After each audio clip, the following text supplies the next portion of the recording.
Student देखिए, topic चल रहा है आपका अलाउंसेस। और अलाउंसेस 3 टाइप्स के होते हैं। सबसे पहले अलाउंसेस, टैक्सेबल अलाउंसेस के बारे में डिस्कस किया था, जो फुली टैक्सेबल होते हैं। अब ये बी पॉइंट है, allowances exempt up to specified limit, यानी एक लिमिट तक एग्जम्प्ट हैं, बाकी टैक्सेबल। तो हाउस रेंट अलाउंस,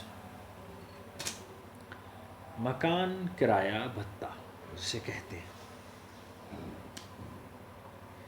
देखिए स्टूडेंट, क्वेश्चन में कभी कभार वो एचआरए मालूम कर लेता है, या शॉर्ट नोट्स में भी एचआरए कैलकुलेट करा लेता है। House rent allowance, an allowance granted to an assessee by his employer to meet expenditure incurred on payment of rent in respect of residential accommodation occupied by him is exempt from tax to a certain extent.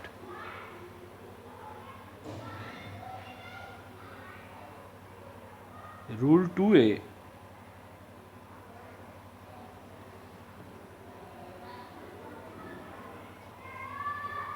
इसका section student 10 subsection 3A। देखिए, rules 2A के अंतर्गत amount कितनी exempt है वो पूरा इसमें बताया गया है। जैसे कि small a, house rent allowance actually received by the assessee. House rent allowance actually received by the assessee, यानी जितनी एचआरए की अमाउंट टैक्स पेयर को रिसीव हुई है वो amount. B, excess of rent paid by the assessee over 10% of salary due to him for the relevant period. Student, इसको एक तरीके से और कहते हैं rent paid minus 10% of salary, यानी जितना रेंट पेड किया है वो और माइनस 10% ऑफ सैलरी, ये आपकी सेकंड। अब सैलरी में क्या क्या इंक्लूड होगा वो आगे पढ़ेंगे। See, if accommodation is situated at Mumbai, Calcutta, Delhi और चेन्नई, इसका सैलरी का हम 50% कैलकुलेट करेंगे। 50% of salary due to the assessee. यदि जो एकोमोडेशन है वो मुंबई में है, कैलकाटा, दिल्ली एंड चेन्नई में है, तो सैलरी का 50%। ये इतना एग्जम्प्टेड वाली कंडीशन है। List of the following will be exempt, यानी जो इन सब में कम अमाउंट होगी वो एग्जम एचआरए मानी जाएगी, टैक्स फ्री एचआरए मानी जाएगी। लिस्ट लिखा हुआ है पूरा, list of the following amount shall be exempt या विल बी एग्जम्प्ट, जो सबसे कम होगी उसको एग्जम्प्टेड एचआरए माना जाएगा, यानी कि कर मुक्त, tax free. Student second condition देखिए, सी की second, if the accommodation is situated at any other place, 40% of salary due to the sale, due to the SSC होगा स्टूडेंट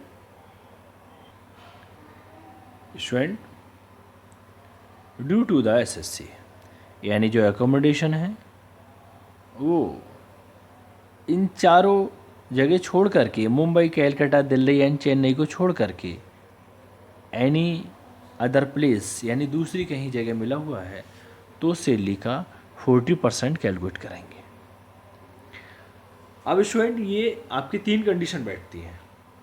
एक तो जितना एचआरए रिसीव्ड हो रहा है वो, दूसरा rent paid, excess rent paid minus 10% of salary, तीसरा यदि मुंबई, कैलकाटा, दिल्ली, चेन्नई में है एकोमोडेशन तो 50%, और ये नहीं दे रखा है तो एनी अदर प्लेस मान लिया जाएगा उसका 40%।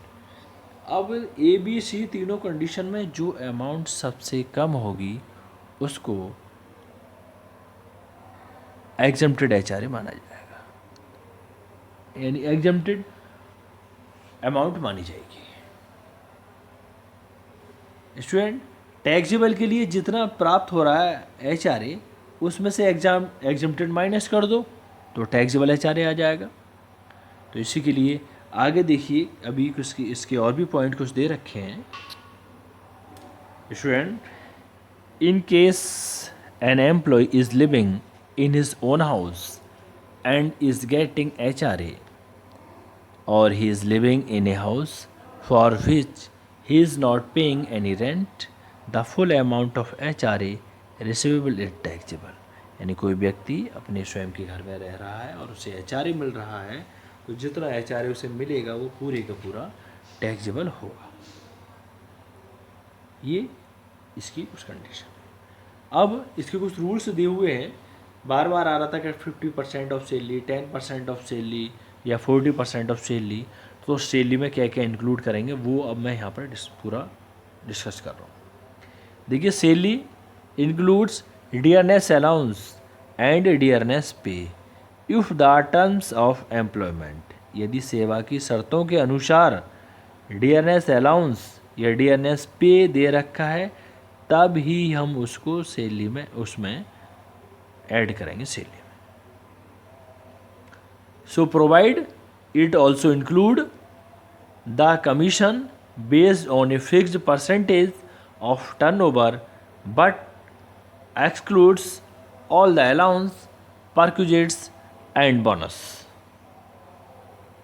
और क्या इंक्लूड करेंगे, जो फिक्स्ड परसेंटेज दे रखी होगी उसको डीए को ऐड करेंगे, और जो फिक्स परसेंटेज दे रखी होगी सेल पर उसको इंक्लूड करेंगे। उसके अलावा बाकी किसी को नहीं करना है, ना अलाउंसेस को करना है, ना पर को करना है, ना ही बैलेंस को बोनस को करना है। स्टूडेंट, इसके बाद देखिए ये पूरा फिर क्लियर लिखा हुआ है। Salary includes basic salary plus DA और DNS allowance. DA means it means if part of salary plus commission, यदि दिया हुआ है तो if fixed percentage of turnover, जितना टर्नओवर दे रखा है, जितना परसेंटेज उसका दे रखा है वो आएगा। यानी कि salary plus DA if the terms of employment plus commission, इन चीज़ों को हम ऐड करते हैं। अब स्टूडेंट, इसके कुछ क्वेश्चंस हैं लेकिन हम अभी क्वेश्चंस पे नहीं जाएंगे, पहले इसके अदर अलाउंसेस अभी और भी बचे हुए हैं। देखिए, where there is any change in any factor during the relevant previous year such as change of salary, change of rent paid, change of city etcetera, it is always better to calculate taxable HRA on a monthly basis and later annualised. Student, इसके बाद आता है number 2, entertainment allowance. Entertainment allowance, it is an allowance given by employer to his employee. It is first included in the income from salary under section 15 and the deduction is allowed to a government employee under section 16 second। और इसको हम यानी कि amount granted as entertainment allowance to an employee by his employer is included under the head of salaries and the following deductions is allowed in this connection। देखिए क्या क्या deductions है। देखिए small condition, in case of a government employee, यदि government employee है तो first amount received, second 1/5 of basic salary. Third, 5,000 rupees, whichever is less. देखिए amount जितनी रिसीव्ड हो रही है एंटरटेनमेंट की वो, या 1/5 ऑफ सैलरी जितना मिल रहा है उसका 1/5, विच एवर या 5,000, विच एवर इज लेस जो इन तीनों में कम होगा वो. B, in the case of any other employee nil. Student, यानी कि जो गवर्नमेंट एम्प्लॉय है उनके लिए जितना भी एंटरटेनमेंट मिल रहा है वो, या सैलरी का 1/5 और बेसिक पे यानी बेसिक सैलरी या 5,000, जो इन तीनों में कम होगा, लिखा हुआ है विच एवर इज लेस. और जो नॉन गवर्नमेंट एम्प्लॉय हैं यानी एनी अदर एम्प्लॉय, उनके लिए नील. देखिए, any entertainment expenses incurred by the employ, by the government employ और non government employ is not taken into consideration at all. इससे आगे स्टूडेंट आता है number 3, special allowances for meeting certain expenditure. It means कुछ ऐसे allowances होते हैं जैसे कि special allowances which are exempt from tax while computing income under the head salaries have been notified by the central government.